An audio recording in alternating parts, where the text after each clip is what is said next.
Très heureux de vous savoir en notre compagnie. Bonjour et bienvenue. Le ministre de l'Énergie, Donald Jean-Claude Moussou, a procédé hier à la signature de la convention de concession avec Genesis Energy Holding du projet de construction en bout d'une centrale thermique à cycle combiné de 41 MW à Maria-Gleta.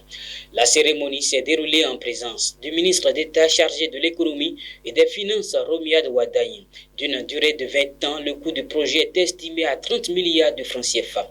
La construction de cette centrale répond à l'ambition du gouvernement sur la modernisation et l'extension de la filière thermique pour une plus grande indépendance énergétique à un coût compétitif. C'est hier également que les membres du Conseil national d'orientation et de suivi du secteur agricole, CNOS, ont été officiellement installés par le ministre de l'Agriculture, de l'Élevage et de la Pêche, Gaston Dossoui. La cérémonie s'est déroulée à la cour d'appel de Cotonou en présence des autorités politico-administratives, diplomatiques et acteurs du domaine.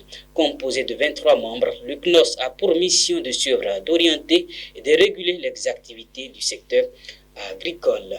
Sur le continent, le Gabon va accueillir du 29 août au 1er septembre 2022 la semaine africaine du climat. Le pays a été désigné par l'Organisation des Nations Unies, ONU Climat. Cette conférence organisée sur chaque continent par l'ONU vise à préparer la COP 27 pour résoudre les défis urgents des changements climatiques. Et enfin, le président français Emmanuel Macron et ses homologues italiens et allemands se sont rendus hier à Kiev pour rencontrer le président ukrainien Volodymyr Zelensky. Les trois dirigeants sont allés apporter leur soutien à la démarche d'adhésion de l'Ukraine à l'Union européenne à la veille d'une recommandation très attendue de la Commission européenne sur l'enclenchement de la procédure. Cette visite est la première depuis le début de la guerre russo-ukrainienne. C'est tout pour ce condensé de l'information. Merci pour l'attention et à très vite.